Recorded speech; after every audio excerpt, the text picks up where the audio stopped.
Iniulat na nag-deploy umano ang Estados Unidos ng 4 na Arleigh Burke-class destroyer mula noong mga nakaraang araw dahil sa posibleng banta umano na isang pagsalakay ng Chinese military. Ayon sa intelligence report na nakuha ng Estados Unidos, pangunahing target umano ng People's Liberation Army ang Pag-asa Island dahil itinuturing nila itong isang estratehikong isla sa West Philippine Sea. Tumanggi namang magbigay ang Defense Department ng Estados Unidos ng detalye tungkol sa nakuha nilang impormasyon, pero ayon sa tagapagsalita ng Pentagon, handa umanong protektahan ng Washington ang Pag-asa Island anumang oras.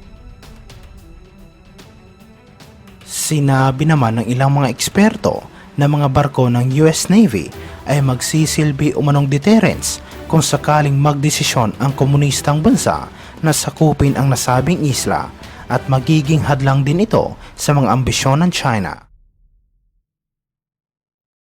Iniulat ito ilang araw matapos magpahayag ang China ng pagkabahala tungkol sa posibleng pagkakasangkot ng Pilipinas sa isang potensyal na hidwaan sa Taiwan Strait dahil sa pag-aproba ni Pangulong Marcos sa mga bagong EDCA site sa Luzon.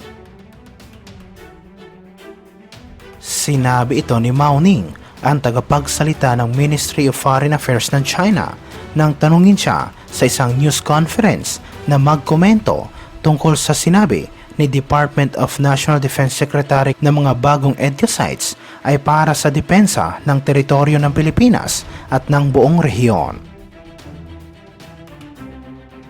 Sinabi ni Mao na isa umanong internal na issue ang tungkol sa soberanya ng Taiwan at hindi sila ang nagpapataas ng tensyon sa Taiwan Strait, kundi ang mga Taiwan Independence Forces na nasa loob ng isla at ilang mga bansa na sumusuporta sa mga pwersang ito. Sinabi rin ni Mao na umaasa sila na makikita ng malinaw ng mga regional countries kung sino talaga ang nagpapataas ng tensyon sa buong Taiwan Strait dahil ang mga bansa na ito ay isinusulong lamang ang pansarili nilang interes sa rehiyon. Ang mga EDCA sites ay ang mga military facilities ng Pilipinas na kung saan magkakaroon ng access ang mga US forces sa ilalim ng Enhanced Defense Cooperation Agreement sa pagitan ng Washington at Manila na nilagdaan noong 2014.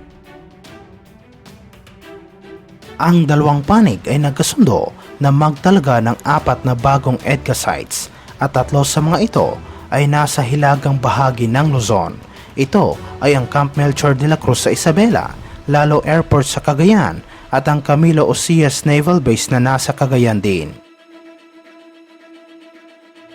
Samantala sa ibang aspeto naman, iniulat na hinabol umano ng US Coast Guard ang isang warship ng People's Liberation Army Navy at sinabi sa report ng USCG na mabilis umano itong umalis sa pinagtatalunang lugar.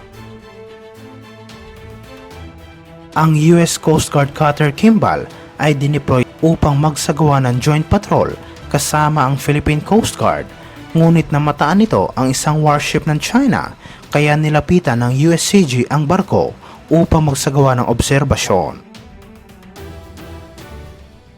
Ngunit bigla umanong lumiko ang nasabing Chinese warship palayo kaya nagdesisyon ang US Coast Guard na habulin ito hanggang lumampas ang barko ng China sa exclusive economic zone ng Pilipinas. Ito ay matapos iniulat ng tensyon sa pagitan ng Pilipinas at China hinggil sa mga ginagawang panghihimasok ng mga Chinese sa West Philippine Sea ay nananatiling seryosong banta sa seguridad ng bansa na dapat bigyan kaagad ng tugon ng gobyerno ng Pilipinas. Sinabi ni Foreign Affairs Undersecretary sa ginawang bilateral consultation mechanism on the South China Sea ng maritime issue ay patuloy na nananatiling seryosong banta para sa mga Pilipino.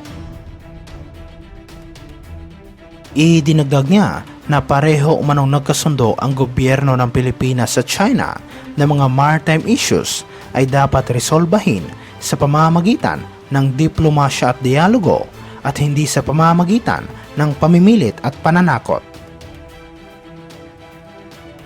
Patuloy na inaangkin ng komunistang bansa ang soberanya ng halos buong South China Sea, kabilang na ang Spratly Islands, sa kabila ng inilabas na desisyon ng Permanent Court of Arbitration na nagsasabi na walang legal na basehan ang maritime claim nito.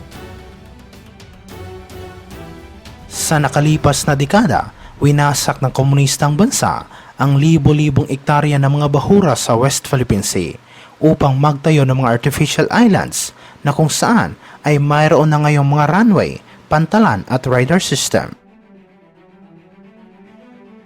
Upang igiit ang mga pag-aangkin nito, daan-daan Chinese Coast Guard at maritime militia na barko ang dineploy sa nasabing karagatan na kung saan ay ginagamit ng Beijing upang mangharas at atakihin ang mga Pinoy na mangingisda sa lugar.